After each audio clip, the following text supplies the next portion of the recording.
ইউনূস এমন একজন দুর্নীতিবাজ জঙ্গি যিনি পদে পদে মানবতাকে লঙ্ঘন করছেন। তার লজ্জা কম, তাই দেশকে ইউনূসের হাত থেকে রক্ষা করার জন্য প্রতিরোধ গড়ে তুলুন। মোহাম্মদ ইউনূসের ভাগ্যে আর কত অপমান জুটবে বলুন তো। এদিকে একে একে সবাই কেঁপেছে ডক্টর ইউনূসের উপর। গভীর রাতে হঠাৎ দেশের পরিস্থিতি ভয়াবহ হয়ে যায়। সেনাপ্রধানের পরিকল্পনায় নতুন ঘটনা ঘটে। সবকিছুই দেখানো হবে এই সম্পূর্ণ প্রতিবেদনে। বাংলাদেশে জঙ্গি হামলার আশঙ্কা করছে তিনটি দেশ তিনটি হলো যুক্তরাষ্ট্র, ব্রিটেন ও কানাডা। দেশগুলো তাদের নাগরিকদের বাংলাদেশে ভ্রমণে যাওয়ার ব্যাপারে সতর্ক করেছে। মার্কিন যুক্তরাষ্ট্রের সতর্কবার্তায় বলা হয়েছে, খুব অল্প সময়ের মধ্যে বাংলাদেশের বর্তমান পরিস্থিতি পাল্টে যেতে পারে। বাংলাদেশ যে এত কড়া কড়া মন্তব্য করছে, পিছনে মেরুদণ্ডটা ঠিক কে, কাদের ভরসায় তারা এই মন্তব্য করার সাহস দেখাচ্ছে? পাকিস্তানকে ভাবছে নাকি চীনকে ভাবছে? 5 আগস্টের ছাত্রলীগ থেকে বেরোয় আসা সবচেয়ে বড় মীর জাফর হচ্ছে এই সার্ভিস আলম। সার্ভিস আলম ছিল ছাত্রলীগের 3য় শ্রেণীর একজন কর্মী। সে এখন একটি দলের মুখ্য নেতা হয়ে গিয়েছে। বাংলাদেশে আজকে আওয়ামী লীগ চোখের সামনে মিছিল করছে, আপনাদের চোখের সামনে লজ্জা লাগে না? বিএনপি, জামাত, অন্যান্য রাজনৈতিক দলগুলো আপনাদের এই মিছিলগুলো দেখে কেমন লাগছে? আনন্দ? আওয়ামী লীগের মিছিল দেখার পরে যদি আপনাদের মধ্যে এতটুকু সচেতনতা তৈরি না হয় যে আগামীর বাংলাদেশ ধ্বংস হয়ে যাবে এই আওয়ামী লীগকে রাখলে, তাহলে এই দেশের এই 24-এর গণঅভ্যুত্থান দিয়ে লাভটা কি হলো? শেখ হাসিনা পালিয়ে গেছে, শেখ হাসিনা নাই, শেখ হাসিনা চলে গেছে, শেখ হাসিনা পালায় না। হাসনাত সার্জিসদের রাজনীতির কেরিয়ার শেষ, কেরিয়ার খুঁজে পাওয়া যাচ্ছে না। এখন কেন এমনটা হলো? তাদের বিরুদ্ধে যে দুর্নীতির অভিযোগ, তাদের বিলাসী জীবনযাপন, তাদের কার্যক্রমের কারণে জনগণ তাদেরকে দেখে অতিষ্ঠ হয়ে গেছে। হঠাৎ করে বাংলাদেশের রাজনীতিতে কিছু অঘটন ঘটছে, বড় ধরনের অঘটন ঘটছে। আসসালামু আলাইকুম রহমতুল্লাহ। সবাই কেমন আছেন? আশা করি সবাই অনেক অনেক ভালো এবং সুস্থ আছেন। সবাইকে স্বাগতম জানাচ্ছি আমাদের আরেকটি নতুন ভিডিওতে। প্রতিদিনের মতো আমি আপনাদের সিরিয়াত ফারুকি আবারও চলে আসলাম নতুন একটা ভিডিও নিয়ে। দর্শক, আপনারা সবাই ইতিমধ্যে বুঝতে পেরেছেন আজকের ভিডিওটা কতটা গুরুত্বপূর্ণ হতে চলেছে। দেশের যে বর্তমানে যে রাজনীতির যে চলমান পরিস্থিতি চলতেছে, তার ধারাবাহিকতায় আজকের ভিডিওর শুরুতে বেশ কিছু অংশ বিষয় থেকে বুঝতে পেরেছেন আজকের ভিডিওটা কতটা গুরুত্বপূর্ণ হতে চলেছে। তাই আমি আর বিষয়টা নিয়ে বিস্তারিত বলবো না, কারণ বিস্তারিত বলতে গেলে ভিডিওটা অনেক লম্বা হয়ে যাবে। তাই আমি সংক্ষেপে করার ক্ষেত্রে আপনাদেরকে মূল আলোচনা নিয়ে যাচ্ছি। তার আগে আপনাকে একটি অনুরোধ জানিয়ে রাখতে চাই, যারা আমাদের চ্যানেলটিতে এখনো নতুন আছেন প্লিজ দয়া করে আমাদের চ্যানেল সাবস্ক্রাইব করে সাথে থাকবেন। আর বেশি কথা না পারে আমরা ধারাবাহিকভাবে একটু ভিডিওটা দেখে আসবো। আজকের এই ভিডিওটার মাধ্যমে অনেক গুরুত্বপূর্ণ তথ্য জানতে পারবেন। চলুন আমরা একটু বিস্তারিত দেখে আসি। জঙ্গি যিনি পদে পদে মানবতাকে লঙ্ঘন করছেন, তার লজ্জা কম। শোনা যায় তার কাছে নাকি $10 বিলিয়ন আছে। গরিবদেরকে শোষণ করে এই টাকা করেছেন। তাই দেশকে ইউনূসের হাত থেকে রক্ষা করার জন্য প্রতিরোধ গড়ে তুলুন। দেশকে বাঁচাতে হবে, মানুষকে বাঁচাতে হবে। হুঙ্কার দিয়ে ইউনূসের দুর্নীতি ফাঁস করে দিলেন শেখ হাসিনা।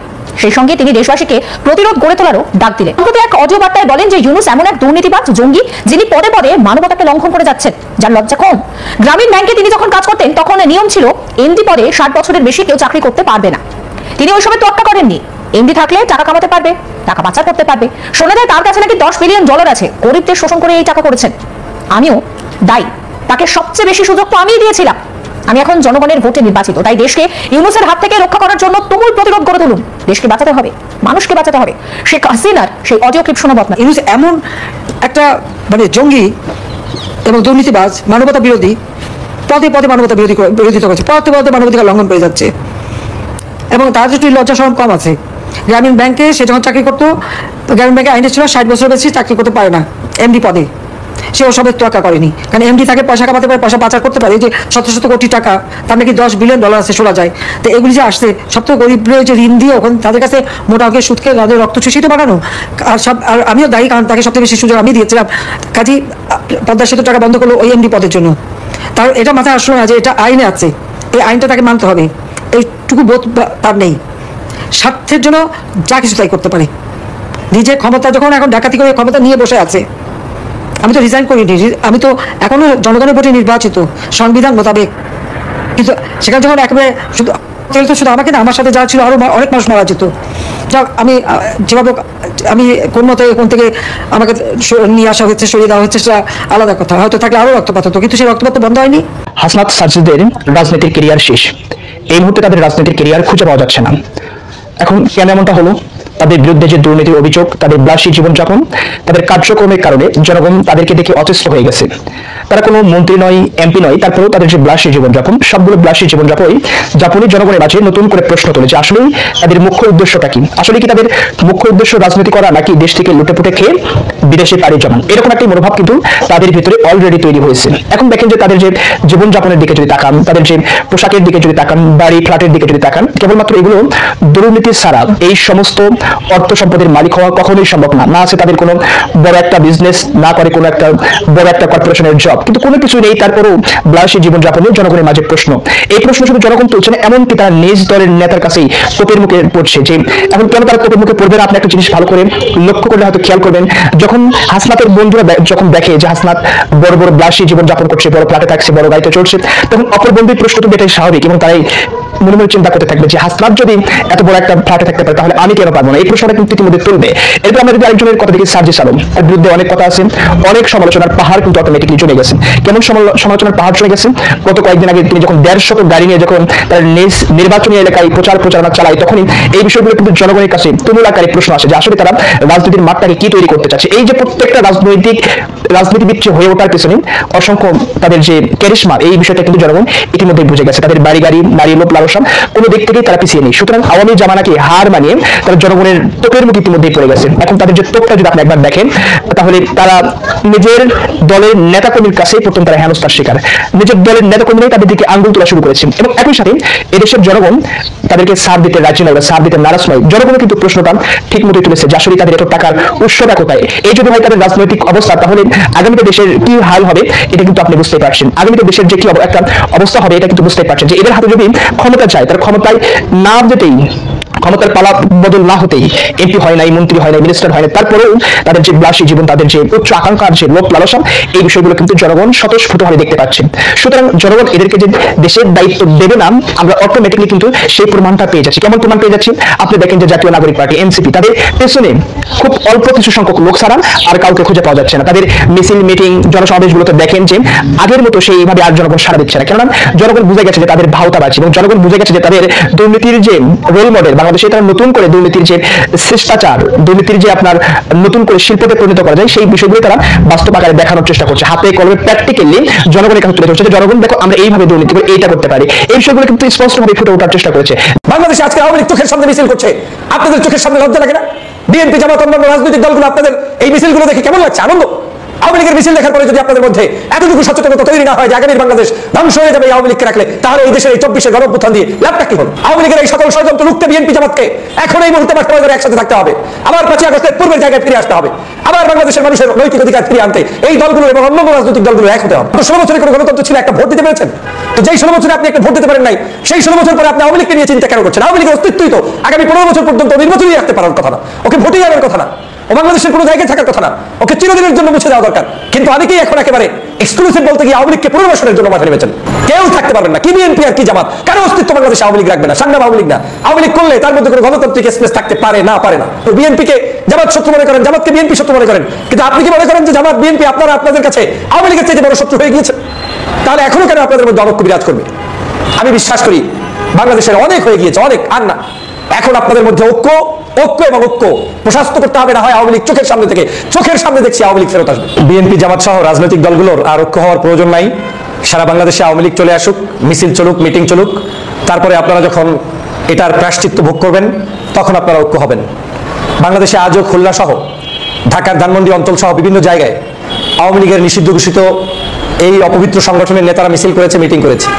তারা পরিকল্পনা নিচ্ছে যে বড় আকারে বিভিন্নভাবে বিভিন্ন জায়গায় তারা সমাবেশ করার, গোপনে তারা ষড়যন্ত্র করে যাচ্ছে দেশের বিরুদ্ধে, মানুষের বিরুদ্ধে। আপনারা জানেন আমরা 5ই আগস্টের পরে আওয়ামী লীগকে এমনভাবে ছাড় দেওয়া শুরু করেছি, ছাড় দিতে দিতে দিতে দিতে এখন তারা আপনাদের পথের কাঁটা হয়ে দাঁড়াচ্ছে, গলার কাঁটা হয়ে দাঁড়াচ্ছে। আপনাদেরকে এখন নতুন করে দংশন করার জন্য তারা প্রস্তুতি গ্রহণ করছে। একটা দল যার ন্যূনতম লজ্জা নেই, একটা দল যার ন্যূনতম শরম নেই, একটা দল যারা এত মানুষকে খুন করেছে, হত্যা করেছে, তারপরে কি করে বাংলাদেশের জনগণের কাছে মুখ দেখায়? কিন্তু তারা আজকে দিব্যি তারা মিছিল করছে, মিটিং করছে।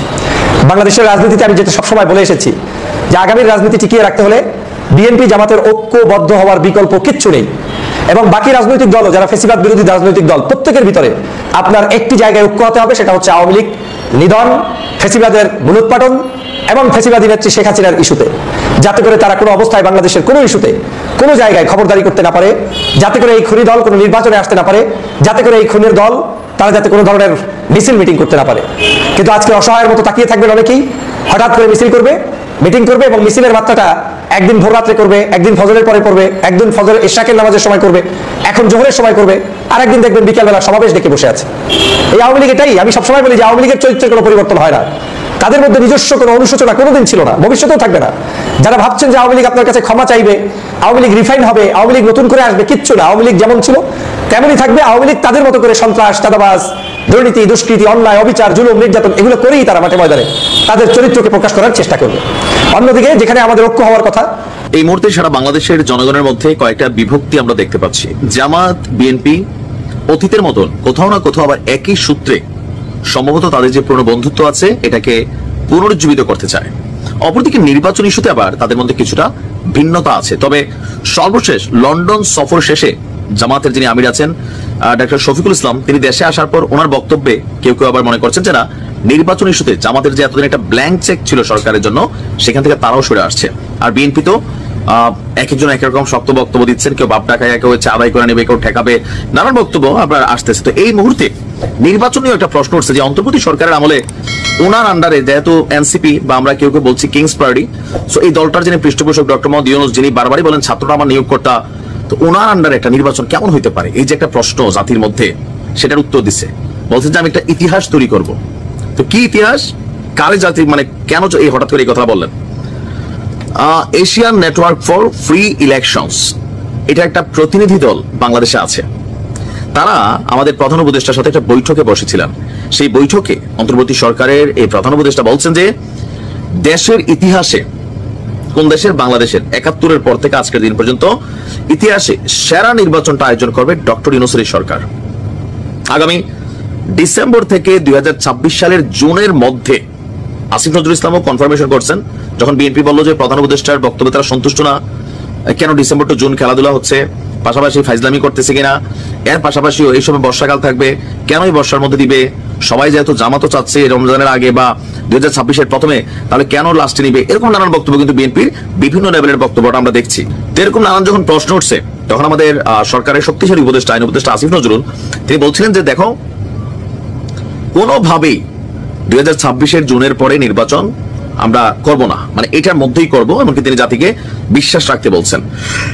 তো এর মাঝখানে আমাদের এই যে এশিয়ান নেটওয়ার্ক ফর ফ্রি ইলেকশনসের যে প্রতিনিধি দল আছেন, তাদের সাথে আমাদের ডক্টর ইউনূসের যে সাক্ষাৎ, সেখানে তিনি একই কথা বলেছেন যে ডিসেম্বর থেকে ২৬ সালের মধ্যে আমার সরকার এমন এক ইতিহাস করবে, মানে দেশের জন্য, যে এরকম নির্বাচন আর বাঙালি জাতি দেখে নাই। রাষ্ট্রীয় অতিথি ভবন যমুনায় ওই প্রতিনিধি দলের সাক্ষাতের সময় তিনি বলতে চান, আমি নিশ্চিত করতে চাই যে, শুধু বলছেন না, নিশ্চিত, মেক শিওর দ্যাট এই নির্বাচন হবে বাংলাদেশের ইতিহাসে সেরা এবং দেশের গণতান্ত্রিক অভিযাত্রায় এক বিশাল মাইল ফলক। তো আমাদের যিনি প্রধান উপদেষ্টা প্রেস সচিব আছেন, তিনি বলছেন যে এই সংগঠনটা হলো নাগরিক সমাজের একটি আঞ্চলিক নেটওয়ার্ক, যা এশিয়ায় গণতান্ত্রিক নির্বাচনী ব্যবস্থার উন্নয়ন নিয়ে কাজ করছে। ২ দশকের বেশি সময় ধরে নির্বাচন পর্যবেক্ষণ, গণতান্ত্রিক সংস্কার, নাগরিক সম্পৃক্ততা বাড়াতে সক্রিয়ভাবে কাজ করে যাচ্ছে এই সংস্থাটি। এখন তিনি যে নির্বাচন করবেন, কেউ কেউ বলছেন, বিএনপির অনেক নেতারাও বলেন বা অনেকে আরো যারা সমালোচক আছেন, যে পুলিশ এই মুহূর্তে টোটালি ফাংশন করতে পারতেছে না, আগের থেকে বেটার করতেছে, বাট নট টোটালি। আবার মানে পরিবেশটারে বিস্ফোরিত করতে যে একটা বক্তব্য দরকার ছিল, হান্নান মাসুদ সেই বক্তব্যটাই দিয়েছে। আগে শুনি হান্নানের বক্তব্যটা, যে ডক্টর মোহাম্মদ ইউনূস তিনি কি যে ৮ই আগস্ট আমরা দেখলাম বাংলাদেশে এসে তিনি ক্ষমতা গ্রহণ করলেন, বা ৬ আগস্ট থেকে তার সাথে যোগাযোগ হলো, বিষয়টাকে আসলে ওইরকম নাকি এর আগেও তার সাথে যোগাযোগ ছিল এই ছাত্রদের? চলুন দেখি। ১ আগস্ট রাতের দিকে আপনার আমাদের সাথে ডক্টর মোহাম্মদ ইউনূসের সাথে আমার প্রথম কথা হয়। উনি আমাদেরকে বলেন যে হচ্ছে সারা দেশের মানুষ তোমাদের সাথে আছে, তোমরা এগিয়ে যাও, তোমাদের যে কোনো সহযোগিতা আমাকে পাশে পাবে ইনশাল্লাহ। আন্দোলনের সময় কি এমন কারোর সাথে কথা হয়েছে যেটা আমরা এখন পর্যন্ত কেউ জানি না? আন্দোলনের সময় আমাদের ধরুন হচ্ছে, হঠাৎ করেই হান্নান মাসুদের এমন বক্তব্যে নড়ে চড়ে বসেছে রাজনীতির প্রশাসন। কারণ শুধু এতটুকু অংশে বক্তব্য দিয়ে তিনি ক্ষান্ত হননি। এখানে ওই সময়টাতে জনাব তারেক রহমানও তাদের সাথে যোগাযোগ করতে চেয়েছিল, কিন্তু তারা কোন একটা টেগিং এর রাজনীতির ভয়ে জনাব তারেক রহমানের সাথে যোগাযোগ করেননি। দর্শক, গতকালকে হঠাৎ করে হান্নান মাসুদের এক বক্তব্যকে ঘিরে আবারও মিডিয়া পাড়া তোলপাড় এবং রাজনৈতিক অঙ্গনে চলছে নানান গুঞ্জন। কেউ কেউ বলছেন যে সরকার পতনের আন্দোলনের যে দাবি আওয়ামী লীগ সরকার তৎকালীন প্রেক্ষাপটে করেছিল, ঘটনা কি তাহলে সত্যই? কারণ এখানে তিনি বেশ কিছু বক্তব্য দিয়েছেন যে 1 আগস্ট থেকে ডক্টর মোহাম্মদ ইউনূসের সাথে তারা যোগাযোগের চেষ্টা করেছিলেন প্রবাসী ছাত্রদের যে সংগঠন আছে এর মাধ্যমে। তো খুবই সিকিউর ওয়েতে ডক্টর মোহাম্মদ ইউনূসের সাথে তখন তারা যোগাযোগ করেছেন। তবে সরকার পতন হবে এটা তৎকালীন প্রেক্ষাপটে কারোরই ধারণা ছিল না, কিন্তু ছাত্রদেরকে তিনি এনকারেজ করেছেন। আর সম্ভবত এই যে তাদের তখন থেকেই একটা অপশন ছিল বা তারা বুঝতে পারতেছিল সরকারের পতন হবে, তাহলে পরবর্তী সময় সরকারের প্রধান কে হবে। বেশ কয়েকটা নাম ছিল, ডক্টর আসিফ নজরুল ইসলাম থেকে অনেকেরই নাম ছিল, কিন্তু ছাত্রদের চয়েসে ছিল যদি সরকার পতন হয় তাহলে ডক্টর মোহাম্মদ ইউনূসই হবেন বাংলাদেশ রাষ্ট্রের সর্বোচ্চ জায়গাটি, মানে রাষ্ট্রপ্রধান হিসাবে যে জায়গাটা তিনি আজকে আসীন আছেন। এখন আমার একটু মাথায় ধরে না যে এই মুহূর্তে এসে হঠাৎ করে ডক্টর মোহাম্মদ ইউনূসের সাথে এই যে সিক্রেট কনভারসেশন, দেখেন যখন কোনো আন্দোলন হয়, গণ অভ্যুত্থান হয়, যাই হোক, there is a plan. Meticulous plan হোক আর নন মেটিকুলাস প্ল্যান হোক, প্ল্যান থাকে। সেখানে বিভিন্ন স্টেক হোল্ডাররা কথা বলেন, পরিকল্পনা করেন, আর সেটাকে বাস্তবায়নের জন্য মাঠ পর্যায়ে কাজ করেন অন্যরা। যেমন এই বিষয়গুলো খুবই কমন যে হ্যাঁ পিছনে হয়তো অনেকেই ছিল, কিন্তু আমার যেটা বোধগম্য না যে এই মুহূর্তে এসে কেন হান্নান মাসুদ ডক্টর মোহাম্মদ ইউনূসের সাথে আগেই কথোপকথন হয়েছে, সরকার পতনের আগেই তিনি তাদের পক্ষে ছিলেন বা আশ্বস্ত করেছেন তিনি আছেন, তারা যেন সামনের দিকে আগায় যায়, এই বক্তব্যটা আসলে কারণটা কি? আমার ধারণা ডক্টর মোহাম্মদ ইউনূস আগামী জুনের মধ্যে নির্বাচন দিয়ে দিবেন, একটা বজ্রকঠিন সিদ্ধান্ত কিন্তু তিনি নিয়েছেন। এনসিপির যে দাবি দেওয়া বা এনসিপির যে চাওয়া নির্বাচন ছাড়াই আরো বেশ কয়েকটা বছর ডক্টর মোহাম্মদ ইউনূস ক্ষমতায় থাকুক, কেন থাকলে তারা এই যে বিভিন্ন অর্গানগুলোর সাথে কানেক্টেড আছে বা এই যে বিভিন্ন মাঠ পর্যায়ে বা লোকাল এরিয়াতে যে মান সম্মান ইজ্জত বা বিভিন্ন জায়গায় কেউ কেউ হয়তো দুর্নীতিও করছেন, কেউ করছেন না, অনেকের নামে অভিযোগ উঠছে, অনেকের নামে উঠছে না। তো এখানে তারা একটা বিশাল একটা সুযোগ কিন্তু উপভোগ করছে, যেটা রাজনৈতিক কোন সরকার ক্ষমতায় আসলে এনসিপির আর থাকবে না, বিশেষ করে বিএনপি আসতে থাকবে না। কারণ আপনি দেখেন গেল কয়েকদিন যাবত প্রত্যেকটা ঘটনায় বা এনসিপিও আফটার শেখ হাসিনা তাদের আলাপ আলোচনা সমালোচনার মধ্যে বিএনপিকেই তারা সবচেয়ে বেশি ঘায়েল করা ট্রাই করেন, এবং কি এই বক্তব্যের মধ্যেও জনাব তারেক রহমানের সাথে তারা কথা বলা নাই, তিনি ইচ্ছা করছেন, ট্রাই করছেন, যোগাযোগের চেষ্টা করছেন, বাট তারা সেখানে সাড়া দেয়নি। তো এই যে বিষয়গুলো সামনে আসছে, তাহলে ডক্টর মোহাম্মদ ইউনূস এখন যদি তিনি নির্বাচনের জন্য যে সিদ্ধান্ত নিয়েই নিছেন, তো সেইটা কি বিষয়টা ওনাকে আরেকটু পেঁচে ফেলা? আমার কাছে এটাই মনে হচ্ছে। কেন মনে হচ্ছে বুঝাই, যে আমরা এতদিন জানছি ডক্টর মোহাম্মদ ইউনূস তিনি প্যারিসে ছিলেন, তিনি এগুলোর সাথে কোনো কানেক্টেড না, ইভেন মানে কোনোভাবেই এই আন্দোলনের সাথে তার কোনো মানে জড়িত তিনি ছিলেন না। তিনি সরকার পতনের পর এখানে নানান আলোচনা হয়েছে, সেনাবাহিনী সহ বিভিন্ন রাজনৈতিক দলগুলো, সেখান থেকে ওনাকে রিকোয়েস্ট করা হয়েছে, তারপর উনি আসছেন, ওনার পক্ষে ছাত্রদের স্ট্যান্ড ছিল, আমরা কিন্তু এটা জানতাম। বাট 5 আগস্টের আগে থেকেই তিনার সাথে তাদের সম্পর্ক, কথোপকথন, এগুলো এখন ফাঁস করে কি ওনাকে চাপে ফেলতে চাচ্ছেন? ভেতরে কি আরো অনেক কথা আছে যেগুলো হয়তো আমরা জানি না, যে এগুলা সামনে আসলে ইন ফিউচার এই মানুষগুলো যারা এখন সরকারের বিভিন্ন জায়গায় বসে আছে, যে আওয়ামী লীগের কাছে তাদের শত্রু পরিমাপের যে লেভেলটা 1, 2, 3, 4 বা একদম ডেঞ্জার লেভেলে কানেক্ট করানোর চেষ্টা, যে ডক্টর মোহাম্মদ ইউনূস যেন নির্বাচনটা আরো প্রলম্বিত করেন, আরো তিনি সিকিউর থাকা ট্রাই করেন। মানে আমার না বিষয়টা বোধগম্য হয় না যে হঠাৎ করে কেন হান্নান মাসুদরা এরকম বক্তব্যগুলো দিচ্ছেন। গেল কয়েকদিন আগে একবার দিল সেনাপ্রধানকে নিয়ে, এখন আসলো ডক্টর ইউনূসকে নিয়ে, আরো যে কখন কোন কথা সামনে আসে। আর এই কথাগুলো একটা জিনিস প্রমাণ করে মানুষের কাছে, কোনটা? যে শেখ হাসিনা বারবার বলছিল এটা সরকার পতনের আন্দোলন, এটা ছাত্রদের আন্দোলন না। এখন এদের কথাবার্তায় এই জিনিসগুলো আরো ভেরি ক্লিয়ার হচ্ছে। জাতির মধ্যে কিন্তু একটা বিভাজন তৈরি হচ্ছে, এটা খুব সাইলেন্সলি হচ্ছে, হয়তো এতটা বুঝতে পারতেছেন না। দেখা যাক আরো কি কি ঘটে। ভালো থাকুন। তো প্রিয় দর্শক, ভিডিওটি ভালো লাগলে অবশ্যই শেয়ার করে দিবেন, আর আমাদের চ্যানেলটিতে নতুন থাকলে অবশ্যই চ্যানেল সাবস্ক্রাইব করে সাথে থাকবেন। আপনারা ইতিমধ্যে ভিডিওর শুরুতে যে অংশ বিশেষগুলো দেখেছেন, এখানে আমাদের ব্যক্তিগত কোনো মতামত নেই, আমরা সামাজিক যোগাযোগ মাধ্যম থেকে ভিডিওগুলো কালেক্ট করে আপনাদের মাঝে জাস্ট ভিডিওগুলো তুলে ধরার চেষ্টা করি। ভিডিওটি ভালো লাগলে অবশ্যই শেয়ার করে দিবেন, এই বিষয়ে আপনার মতামত দ্রুত কমেন্টে জানিয়ে ফেলুন। ধন্যবাদ সবাইকে, আল্লাহ হাফেজ।